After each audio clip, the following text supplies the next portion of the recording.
Okay, hello. I have to do it from my house again. I am sorry if there is a lag or a slower connection. Let me look at these video settings really quickly too. Um, okay, I think that's it. Hello, Celine. Hello, Esther.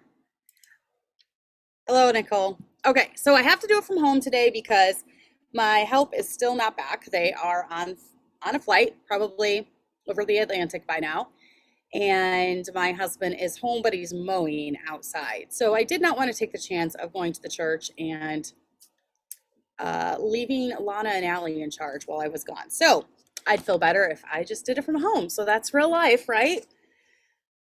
Wouldn't be gently led sisters if I didn't have any kids to watch over. So if there's any interruptions with the internet or with life, I apologize. But this is what we're doing today. So um, we have lots going on in the next couple weeks. I don't know about next Monday's live stream. I'm really hoping to get Chinelo Ofuegbu to do it with me. Their family is flying in this Wednesday and they'll be here until next Tuesday. So I'm hoping we can either just go live on Sunday afternoon or we can go live on Monday afternoon. So we'll see what happens, or we can pre-record on Monday and premiere it on Sunday. So that is the plan for that. Let me look up my outline real quick here for today. Excuse me. I do have a slight cough. Um, I am doing better today. Thank you. Hey, Kaylin. I do have a slight cough still left over from my cold. It was a doozy. I felt really bad for quite a few days. So I am really glad that I'm really glad that I canceled last week because I needed it. Apparently, I needed it, so I can't happen to find my outline. Okay, found it. Hey, Sarah. Okay, so Nicole, this one is for you. I was asked recently by Nicole to do a show about instilling a love for God into my children. And then, like, how do I fit stuff into my schedule? So, how do I fit devotions in? How do I fit my kids' devotions in? How do I fit prayer time in? All these things when you have littles. And as I can attest to this last week, it's been crazy with no older. I mean, my oldest is 13, my 13-year-old and my 9-year-old did step up, and they did help quite a bit. But they're still not to the point where I can just comfortably leave and not worry that the house is going to burn down or something. So I've been very much more hands-on this week with the littles, and it's crazy. You know, you feel like you're pulled in 50 million directions all day long, and it's frankly exhausting mentally, physically, emotionally, and sometimes spiritually. So it's very exhausting. But I decided to do a show and tell you about some of the things we do. But honestly, I think this all boils down to just living a life like you love Jesus. And like I talked about last time that we had the show almost 2 weeks ago, more is caught than taught. And ultimately, your life shows your kids more than just speaking words. We've been intentional with some things we have done, though, while raising our children, and things that we have watched successful parents do that have raised successful children that love the Lord and want to follow in their footsteps with this life. So I wanted to share a few of those things. So Esther, I actually think that this cold is going around the entire universe right now because I have friends in Canada that have had it. I have friends, I don't know where, just different states that are dealing with it. I'm telling, Erica, my friend, last week about I'm so sick. I've got this horrible cold. It's terrible. And then after I had gotten better, Thursday or Friday, she texts me and she's like, Cass, I'm sick now too, like with the same symptoms, same cold. So, and she's in Missouri. So this cold is just everywhere. But, anyways, back to what I was talking about. One of the things that we've been very intentional about when it comes to our children and just instilling this love of Christ into their hearts is that, foremost, our life revolves around God and the things of God. So, and that involves every aspect. I know one of the biggest things for us, obviously, and this is coming from a pastor's wife, I'm telling you this, and my husband was raised in a pastor's home. But even if I wasn't raised in a pastor's home, I have always just loved the things of the Lord, and I've always wanted to be in church. And my mom did go through a period where I was a teenager where we kind of a lot of times would do like this home church thing where we would stay home and listen to sermons. And of course, I was obedient and I did it, but I really hated it the whole time. Because I love church. I love being in church. I feel like from the time I was young, I've always held the belief that if the doors are open, we're there. I want to be there for every revival meeting, every service. So I've just always loved being there. And so for us, church is mandatory except for severe sickness. And severe sickness includes not necessarily a cold, because colds, everyone gets colds, as we're talking about, but like puking, a high fever, strep throat, those are some things. Hand, foot, mouth, if we know they have it, sometimes you don't catch it, that's okay. If we know they're having a fever from a virus that is spreadable, that's when we will keep them home, or I'll stay home. But it's been very few and far between. I almost feel like the Lord really blesses us when it comes to health because of this decision that we've made with church. And looking back over my life, I've had kids that have gotten sicknesses, especially when they're little, just like anyone else's. But I always feel like they had it like Monday and Tuesday, or like Thursday, Friday, Saturday. So I always feel like they were most sick on the non-church days. And I just felt like that was God's way of blessing to allow us just to be in church when the doors were open. I don't know. That's just something I've seen. Also, as my kids have gotten older and I've had more kids, I've noticed the amount of sickness has really greatly decreased as far as the real bad things. So, being in church and keeping the church life important teaches them a whole bunch of things. And one of the things that it teaches them is that we aren't alone in this lifestyle. This is not a desert. We're not all alone and the only ones doing this. It shows them that we're not crazy. We're around like-minded believers. So that's a good thing. Also, it teaches them how to get along with others. And something that goes along with that is that it teaches them socialization. Not social, I'll get into that in a minute, but it teaches them how to resolve conflict. So just yesterday, there was a situation mainly among kids, but I mean, adults too. Adults can have conflict as well, but mainly among kids. Just yesterday, there was a situation where some conflict needed to be resolved. And so it's teaching them different skills like that. In fact, I always laugh when people talk about like awkward homeschoolers, because this doesn't really apply to my kids. If anyone knows my kids, they know how most of them are very extroverted. And in fact, I just went to my mom's side of the family had like this family reunion this weekend. And so I showed up Friday night with Allie Ann down because I was like visiting with cousins and stuff. And one of my cousin's husbands asked me about Kelly. She was just chatting away and being friendly with everyone. And he was like, "Oh, is this your most outgoing child?" And those of you that know Kelly have to laugh at that, because those of you that have known Kelly since she was born have to laugh at that, because she's come a long way. And she was not my most outgoing child. She was not my most pleasant child, but she's starting to blossom. And I really think part of that is just being at church all day Sunday, being around kids her own age, being around adults. She knows how to talk to adults really well. In fact, my mom was sitting there and she was like, "No, Kelly used to be pretty disagreeable."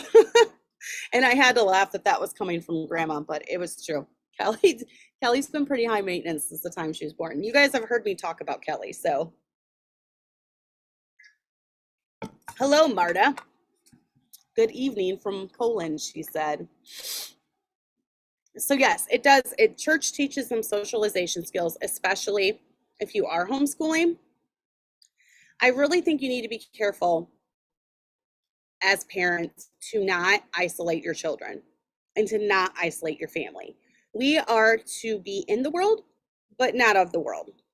That means that we have to live, we have to function, we have to learn social skills, we have to learn how to interact with other people.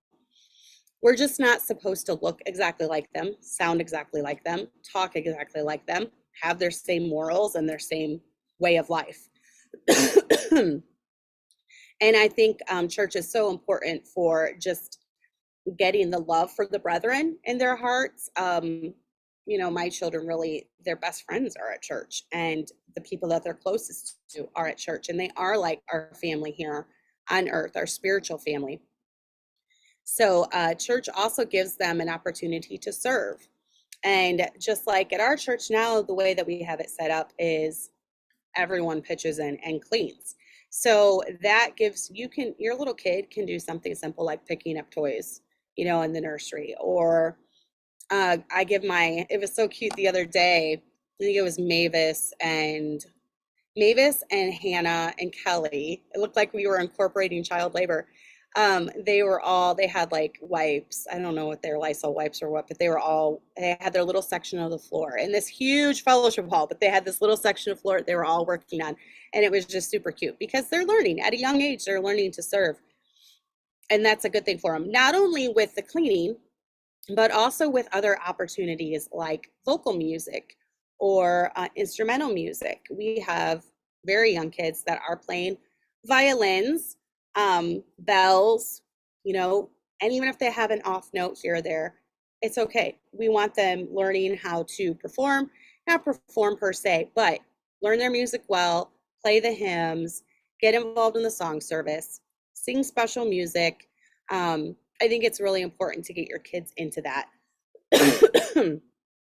My cough has been fine all day, and then as soon as I start talking a lot, it just goes crazy. So I'm sorry about that. Yes, there's like one clean stripe. There's like this huge floor, and there has like this one like caterpillar, like there's been a caterpillar that's gone through the fellowship hall with this one clean stripe. So it's funny. My outline just went off here. But yes, and then church is also where they learn deep doctrinal truths, and obviously I'm preaching to the choir with a lot of this stuff.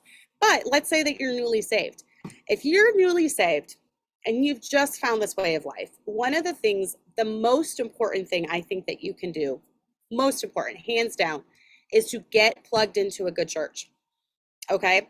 So even if there are a few doctrinal differences, and I'm talking like second degree, like not salvation. Okay, I'm not talking about differences in salvation. I'm talking about eschatology, methodology, different things like that. You're a little different. Overlook that, please, and just get in a good church, sit down and learn. And you're going to get close. Like I said, church is going to teach you all of these basic things. And then you're also going to get close to your pastor and his wife. And usually a pastor and his wife have been saved for a long time. Both my husband and I have been saved over 35, 36 years. My husband's read through the Bible. I don't even know how many times. I've read through it a couple times. If not, I do Bible reading almost every day. That's why I say a couple times, because it's probably pretty close to a lot more than that. But I do miss a day here and there. I am not perfect with Bible reading. So I do miss a day here and there. And that's the only reason I won't claim, because I read through my 1-year Bible, and it's all broken up with the certain days. So I'm getting a lot of Bible reading in there. And then, most of them have been married for a long time. A lot of pastors and his wife have raised children. They've raised families. And most pastors and their wives have been in church for decades. So they're going to have a lot of wisdom to offer you. Most of them are grounded and established. And my husband just preached a good message called something about unmovable. And he was explaining the difference, how you want to grow, but you want to be unmovable as you do so. So I don't make my kids read the Bible in a year, but we have done things to motivate them to read a Bible in a year. So one of the things with my son that we did, Tommy, the first time he read through the Bible, is we told him, if you read through the Bible, his Bible was kind of falling apart. We said, we will buy you a brand new Bible with your name imprinted. And that really motivated him. And he did it great. Another thing you can do I know with children, if you make up a chart and then each day they can cross off the day that they've done, I think that would be a good tool. There's some charts that you can print off with boxes next to them. I've done the New Testament challenge a few times, and that's where you read through the New Testament. Is it the entire month of January? You read through the whole New Testament. I've done that 3 or 4 times, I believe. And that's good for kids too, because I feel like the New Testament is pretty easy reading.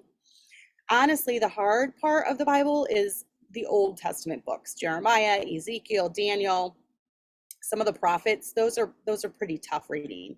Some of the Numbers, the chronological stuff, pretty tough reading. Another thing that I've taken advantage of is a lot of times I'll listen to the Bible, and that'll be when I'm in the car, when I'm getting ready. So that is another thing. That's another tip too that you can do. But yeah, church is so important because of all those aspects. And then not only church, but us personally, we've taken advantage of special meetings. We just want to be saturated in the things of the Lord all the time. And we have heard so many good sermons that have helped our Christian walk at special meetings, special conferences. Do we hear some bad teaching mixed in there sometimes? Yes, we do. I'm not going to say everything's been perfect. Of course, we're going to hear some heresy here and there, but that's where it's nice when you can explain those things to your children, or when your children pick up on the things. Mom, did you hear? They're so grounded in what they know. They're so grounded in salvation. They know when they hear something is off. Like, works don't save you, but if you get saved, you're going to have works. And that's kind of the teaching I grew up with, was that your works kind of proved your salvation. And that's totally false. Obviously, we don't believe that here. Our proof of salvation lies in the cross and the blood of Christ. That's our proof of salvation. You just have to believe. So now walking in the Spirit and walking in the flesh is completely different. And so you need to teach your kids that too growing up, because there can be bad teaching at youth camps. There can be bad teaching. And that's where you need to make sure that your kids have a solid grasp on the simplicity of salvation. And, the difference, I think this is so key for every kid to get a hold of. And then that way they're not getting resaved every year because they're still struggling with some sin. They need to learn the difference between walking in the Spirit and walking in the flesh. That right there will help shape their whole Christian life as they grow up, and there's blessings with walking in the Spirit, and there's punishment with walking in the flesh. You're going to have, bad things are going to happen as a result of walking in the flesh. So I think that's so good as a parent to really instill that truth into your children. Now, if you go to a church like ours, you're going to hear that a lot. My husband expounds on that quite often. So I'm very, very happy that my kids have a very good grasp on that concept, especially. So, but the one thing about the special meetings is that there is fellowship with other believers, which is nice. Once again, you see that you're not all by yourself. I think a lot of times if different denominations and different fellowships get too close to one another and they become so isolated from every other Baptist brethren in the world, they kind of become inbred a little bit, and they kind of start producing some weird teachings. And we've kind of seen that with the teachings of Peter Ruckman and even IBLP, Gothard, different things like that. I think that was one of the problems. You're so much alike, and there's not enough variety. There's no one to challenge you on anything. Iron sharpeneth iron. So we've taken advantage of camps, conferences, and revivals. That's what we've done. We love fellowshipping with believers. Anyone that knows my husband, as I heard it referred to today, he has been given the gift of gab. And he loves talking with people. He loves being people's friend. He loves fellowshipping with people. And so we have a broad range of people that will fellowship. As long as you fellowship with us, we'll fellowship with you. That's pretty much how it goes. So, and Esther, I'm sorry to hear that. I'll have to see how she's did. I was reading did surgery, multitasking here. She tore her plantar fasciitis and did surgery to herself when she tore it. Did surgery to herself when she tore it. But just pray for healing for her, the pain to subside. Now I know your mom's not with surgery, maybe I knew she had done something, but I'm sorry to hear that. Okay, so, yep, I'll be praying for her. Home life though is so important. Now this is kind of where this whole topic stemmed from. Like, how do I incorporate this in the home? How do I get the love of Christ into them when I'm at home and I'm just so overwhelmed with everything I'm already doing, right? Well, I do something called life lessons with mom. My kids know what that is. I'm constantly talking to them. You have to talk as a mom. You have to talk all day long. You have to talk all the time. Some examples of where I do this is when we're driving in the car. We just talk a lot. And then I'll get into some of the other things. But one of the things that I think that kind of goes along with the church thing that I forgot to mention that's so important when it comes to your kids learning the gospel is soul winning. Now we take our kids out soul winning. At least I have the babies out at least once a month. That's about all I can handle right now. But my older kids go out almost every week, every couple of weeks. I don't think they go out every week, but they go out more than I do. So with the babies, it's just a lot to wrangle, and I'm always a silent partner. It's a season of life right now. Eventually I'll be a talker again, because you know me, I'm a talker. Sometimes I'm still able to be a talker. Nicole and I went out, and because she was with and she was helping wrangle the kids, I was able to lead a man to the Lord that day. So that was exciting. So it's exciting when you see that. But my kids are hearing, when they're with us, they're hearing the gospel over and over and over again. And Kelly, just a couple days ago, we were driving in the car, and just out of the blue, I could see the wheels were turning. And she said, Mom, why do we go and we knock on people's door and we tell them about how to go to heaven when they die? And I said, well, Kelly, because it's really good news. And, after you die, you either go to heaven or you go to hell. And some people the Gen Z would be so offended that I'm telling my 4-year-old about heaven and hell. But I was 4.5. I was her age when I got saved. So I know she's thinking about it. And she's super smart. Anyone that knows her, she's super smart. She communicates very well. She understands everything. And she was just like, oh, so we tell them about God? And she has this new thing where she says that baby Jesus is God too. And so it's like, yes, we tell them about God. And she's like, and we tell them about baby Jesus, and baby Jesus is God. I'm like, yeah, we tell them about baby Jesus. And anyone that saw my video that I did with her, where I was telling not truths and she was correcting me, she said something in there about baby Jesus or something. That's like what she's thinking about right now. So just taking our kids soul winning is also helping them develop a love to see people saved. And then it's piquing their interest. Like, oh, so we either go to heaven or hell, and we have to believe on Jesus, and Jesus loves us, and so he died for us. So her wheels are starting to turn. But yeah, driving in the car, just like that situation, we talk to our kids a lot. Sometimes it's a lot easier to just zone the kids out. And a lot of times as a mom, I'm exhausted and I just want to sit in the car and have silence. But I know the car is a great opportunity to talk to my kids, because there's nowhere they can go. They can't run into their room. They can't get away from me. So they have to sit and listen to anything that I'm talking to them about. So driving in the car is a good time. Every night with the babies, we have prayer time. Hi, Joyce. Cynthia, that's cute. But yeah, every night we have prayer time with the littles, and that is where they both pray.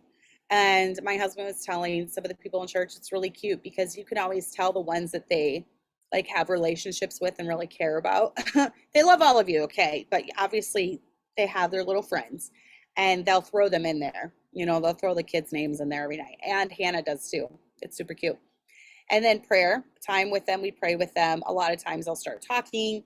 And one thing I love about this time, and I was telling Nicole this, is that it's such an established routine now that we can do it pretty much anywhere, and they know it's time to chill, it's time to calm down, it's bedtime. And it's just really established that routine where now it's just their wind down time. And as my kids have gotten older, we've kind of phased out of that, but we do it with the younger ones. And we've done it with our kids, even our older ones, when they were real little, we did it with all of them. And then we sing a song. So something that I do with my school age children. Now, summer, I'm not as good about this. Our summer schedule is barely non-existent. So don't even take advice from me in the summer because it's crazy here. Something is constantly going on. We have no semblance of structure. So summer is not, this is mainly school time. Before they start their school, I like to have Bible reading. Now, sometimes we will, like every day. I usually start out really strong in this, and then it kind of gets worse as the school year goes on. But I like to read Proverbs of the, like there's 31 chapters of Proverbs. So I'd like to, whatever day it is, read the corresponding Proverbs. Proverbs is so full of so much wisdom.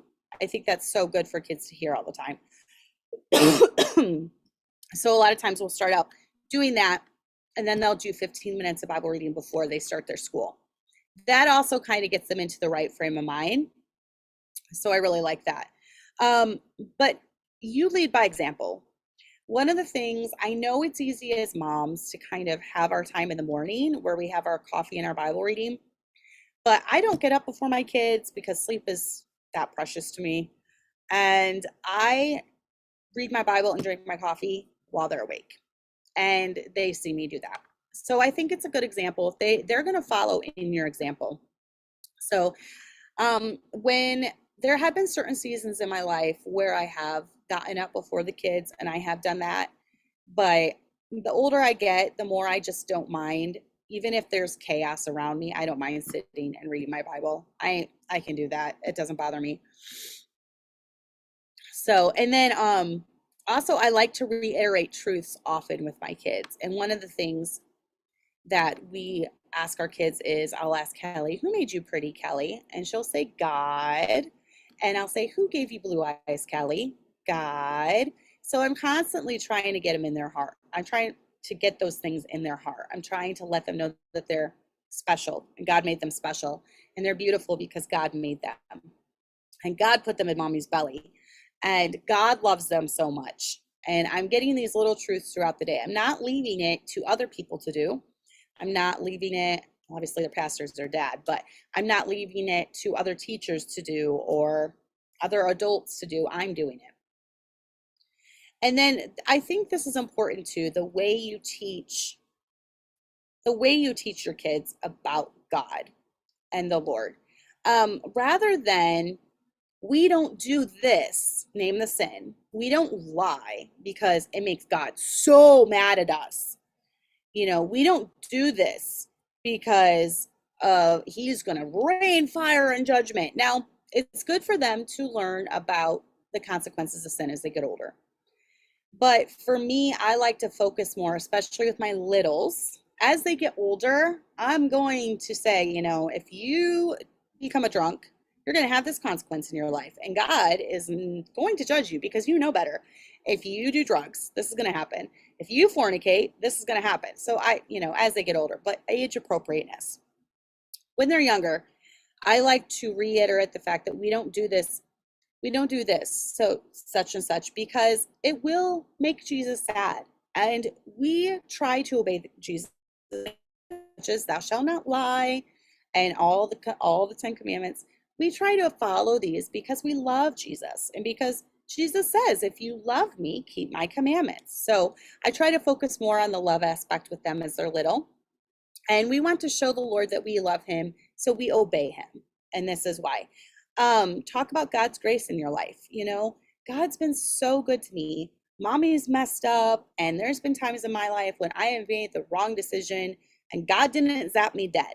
You know, God gave me grace, and even just the grace about being saved. You know, Jesus loved us so much that he came to the cross and he died for us, and he showed us his love and he showed us his grace, explain what grace is. You know, do you remember the time when you stole that cookie and mama was going to spank you, but mama saw that you were very sorry for it, and mama decided to show you grace. That means mama decided to spank you.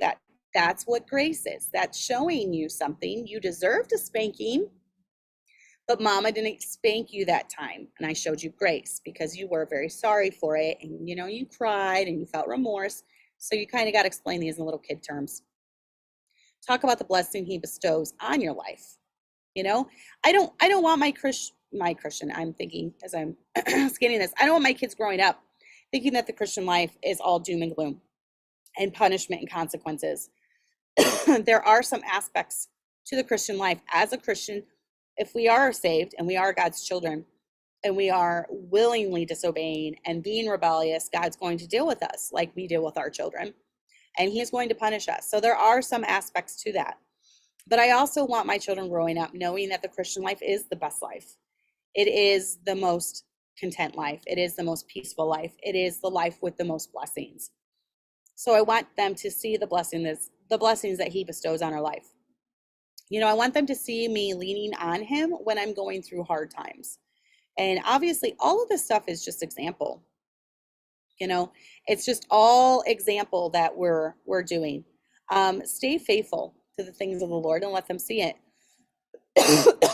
Stay faithful to the same church. It's becoming more and more rare that a family will raise an entire generation in the same church. Very, very rare. That's cute, Sarah. Mavis talks about Juju constantly. It's so sweet to see her love someone. It's nice as your kids get older, seeing them develop relationships with other kids. It's really cute. But yeah, it's very rare for people to stay in the same church for an entire generation.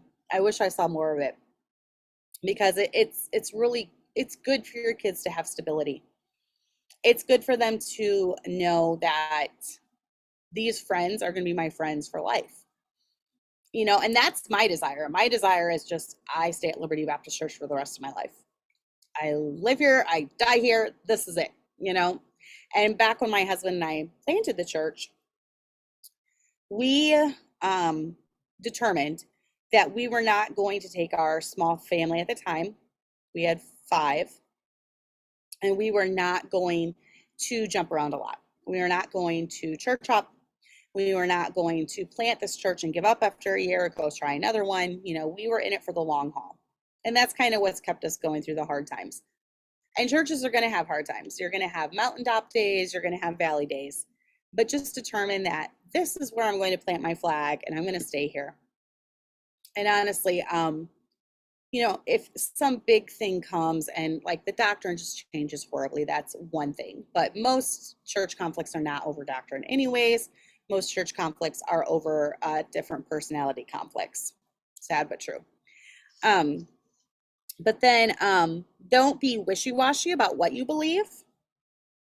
Just be consistent in what you believe.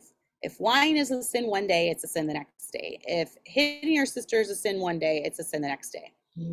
Just don't be wishy-washy. And then don't jump from one truth to another.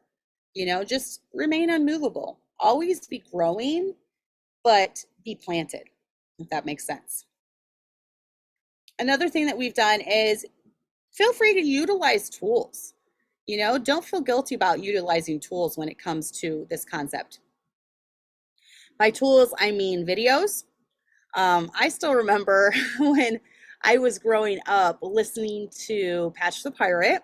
And of course, that was not videos then, but you have the whole Patch the Pirate app that teaches really good truths through songs that your kids can listen to and learn character building things. So we listened to Patch the Pirate growing up. I remember listening to Focus on the Family, Odyssey. I don't know how they are nowadays, but I just remember loving listening to Odyssey when we were in the van. When it comes to videos, find some good cartoons, that teach about, obviously preview them first, but I don't feel guilty about utilizing things like that. So songs, teach your kids songs.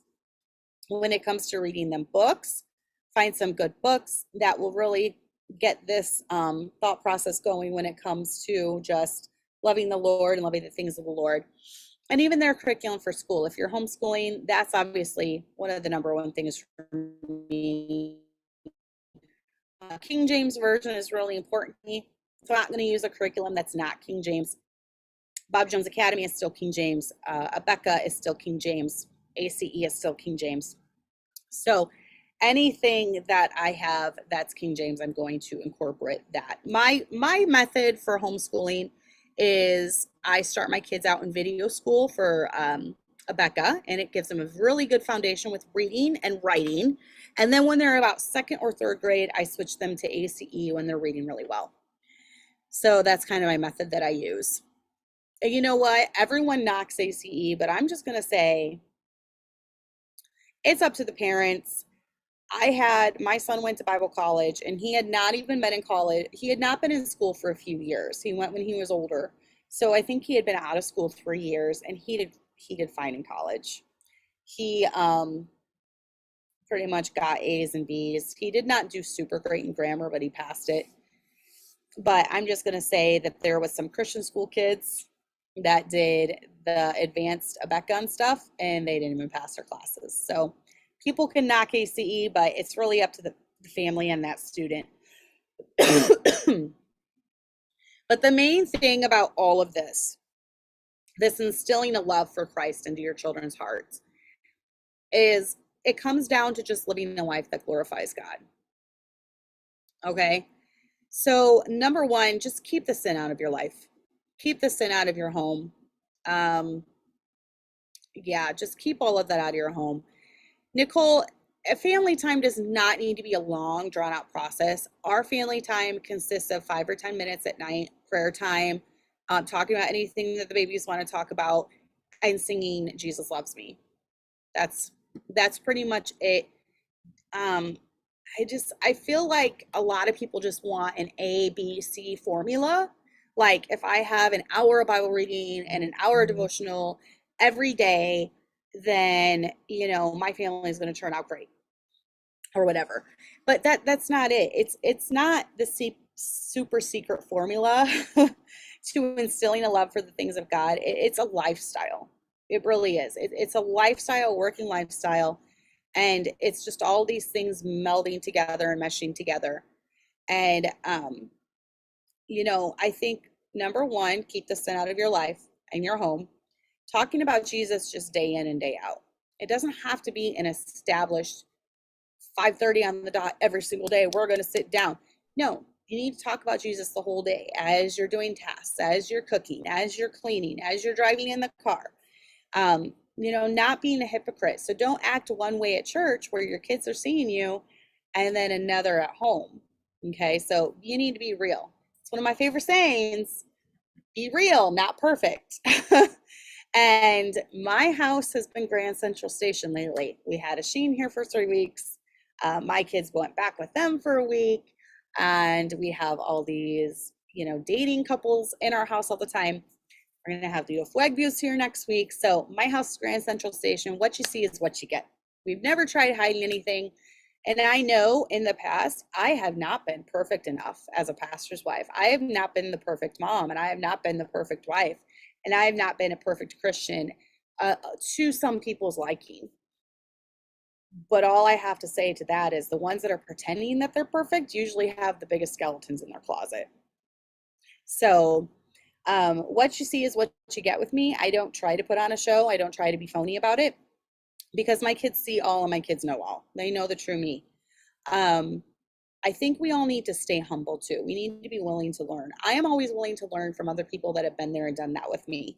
I have a hard time listening to anyone that hasn't been married for 20 years and hasn't raised any children. I have a hard time listening to them because I'm like past that season of my life, actually. I've been married almost going, 22 years. So, and then I have 21 on down. I've raised a few kids.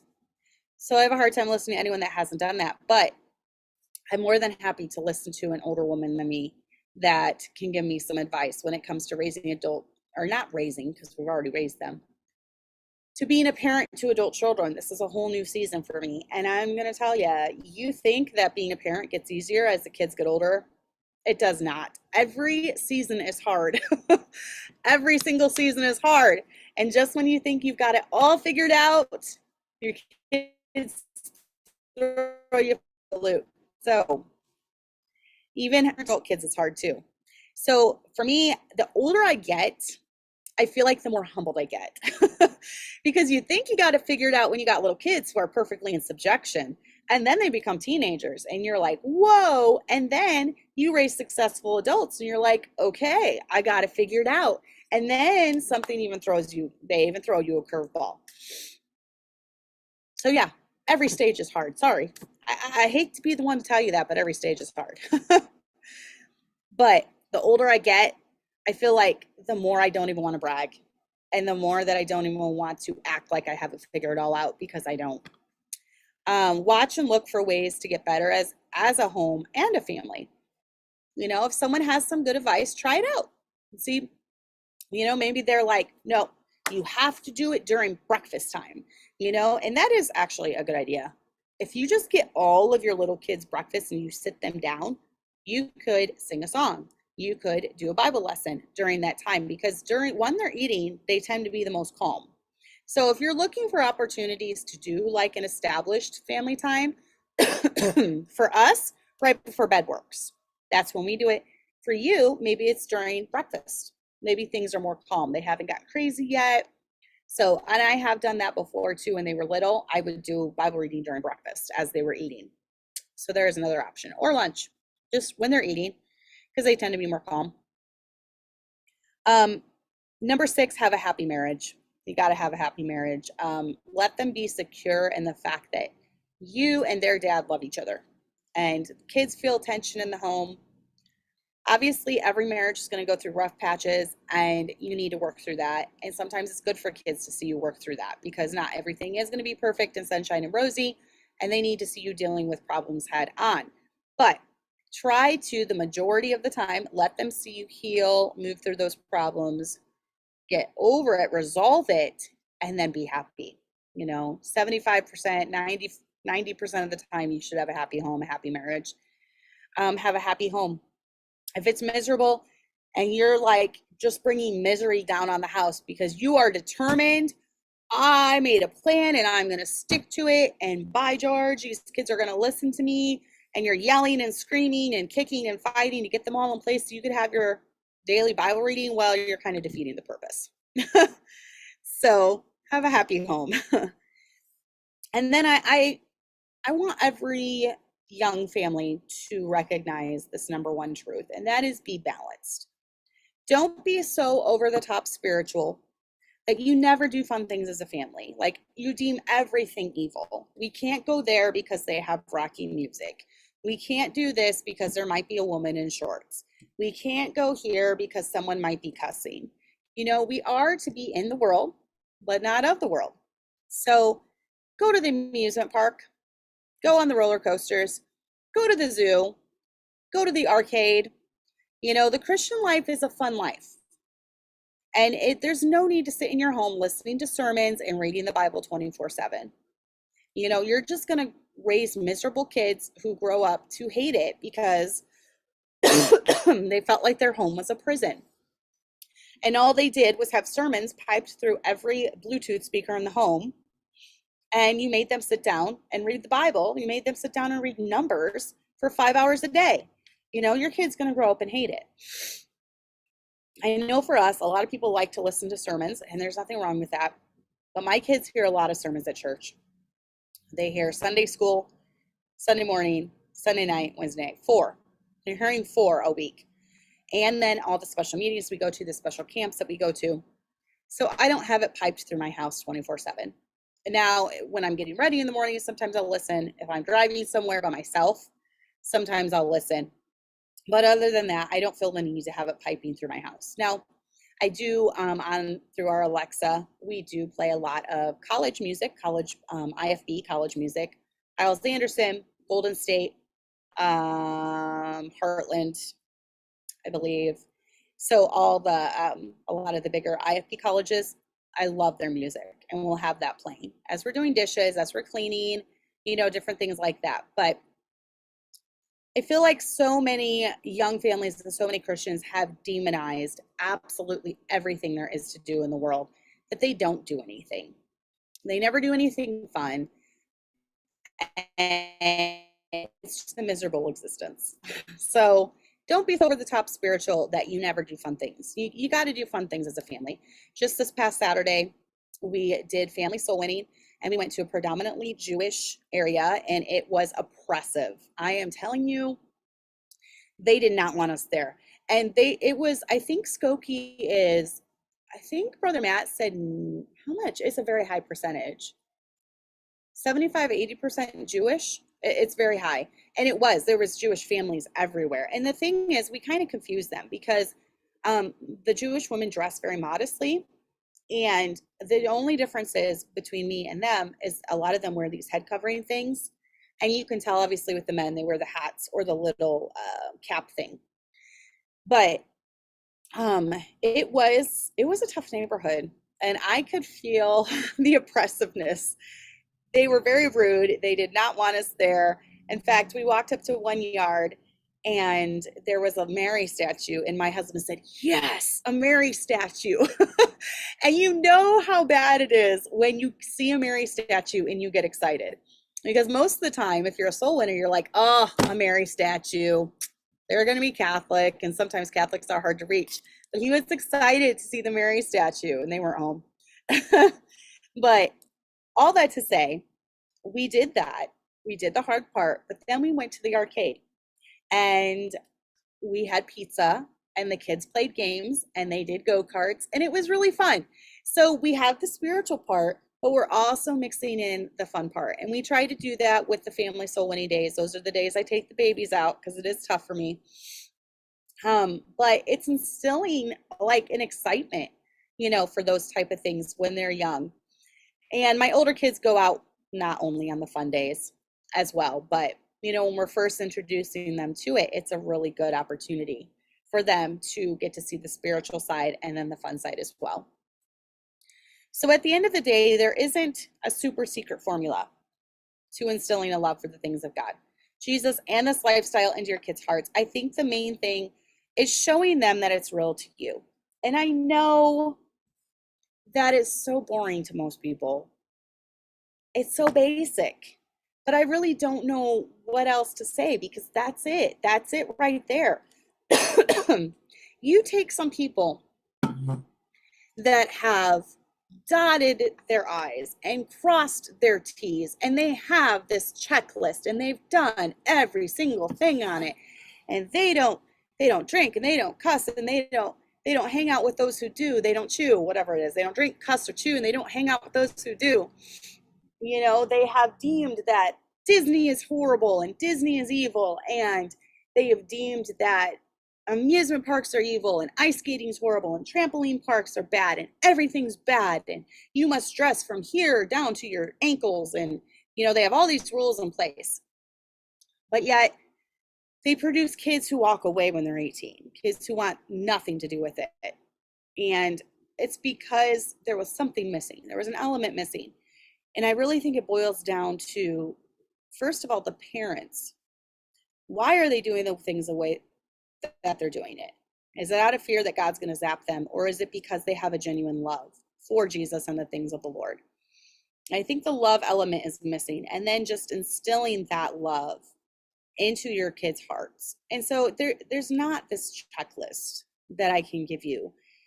It's not the secret formula that if you do this, if you mix just the right amount of spirituality and fun and no, it comes down to a lifestyle for us. And they're going to see, if they see your love for Christ, that's obviously going to rub off on them. It's not something that you start and stop. It's not something that you play around with. It's not something that, well, if I do this for a year, maybe my kids will pick up enough that they'll carry it on. No, it's a commitment you've made as a couple that we're going to raise our children in the things of the Lord. We're going to raise them in church. We're going to be planted. We're going to be unmovable. We're going to raise them with principles and standards and guidelines, but we're also going to have fun as a family. We're going to love life. We're going to love the Lord. We're going to love life. We're going to love others. And it's something that you feel deep in your heart. Your love for Him will come through in everything and anything that you do. It'll come through in that. So secret formula. I can give you tips. If you are really gung-ho about this Bible time, do it in the morning when the kids are eating. Do it before bed when they're all home. Give them a bath. Give them melatonin lotion. Brush their teeth and then go lay them down. And then they'll lay there, read them a Bible story. Do prayer time with them. So there's lots of different little areas that you can do it. Just be determined. Like, I'm going to make this work, but it's going to take effort on my part, because it does take effort on the parents' part. And I wish there was a secret formula I could give you, but there's not. It really comes down to you as the parent. It's so easy to say that, but it's not easy to do, because we all have bad days. We all mess up. So I think a big part of it is humility and just being willing to learn and staying humble and telling your kids that. Say, I don't have it all figured out. I'm not the expert, but I love the Lord, and I just really want you to love the Lord too. The Lord's been so good to me. Maybe you come from a rough background. The Lord's changed me. It wasn't me that did it. It was the Lord, and he's so good for doing this, and he's so good to me, and his blessings. I just want you to experience the blessings that I have. So hopefully that helps. Yes, totally. Being relaxed about it and genuine is okay. I'm totally relaxed about it. We have a loose schedule because it just works for us and it helps calm my kids down. But I am not super regimented about it. And it's mainly because we do have so many, my kids are so planted in church and they're hearing good stuff all the time. We go to special meetings, they go to camps, they're hearing good preaching all the time. So, I'm a little bit more relaxed about it. And then too, I just talk about it all the time. So I don't really have a set time per se. In fact, most nights my husband does the prayer time with the babies, but I don't really have a set time, but I talk about it all the time. It's something, I like the verse where it talks about, you shall observe to do all things when thou risest in the morning, or whatever it is. I'm not going to quote it exactly right, but that verse. That's something I've tried to really implement in my life when it comes to kids. Just being consistent and doing it all the time. My life teaches more than my words can teach. So I hope that is a help. And there was this one really cool, I read it to my kids when they were younger. I'm wondering if I still have it. It's like illustrated Bible stories. It's a really cool book. I'll try to see if I can find it and link to it. Hopefully Amazon has it, and link to it in the description. There was also some character building books. They didn't use King James, but I just want to quote the King James verse. Some character building books that talk about lying, stealing, cheating, and I really like those type of books. I can't remember the exact brand name though, but those were some of my favorites when my kids were getting older. But if anyone else has any favorite storybooks that you use with your kids, Bible story books, character building books, please leave a comment with the link. I'll have to prove it has a link, but leave a comment with a link to it on like Amazon or something. I think that would be a good help to anyone else that's looking for something like that. And I'll try to look that book up and see if I can link to it. So I hope you all have a good week. And Chanello does not know it, but I think I'm going to try to talk her into coming on to my show. So we'll see what happens. So hopefully we will see you next week.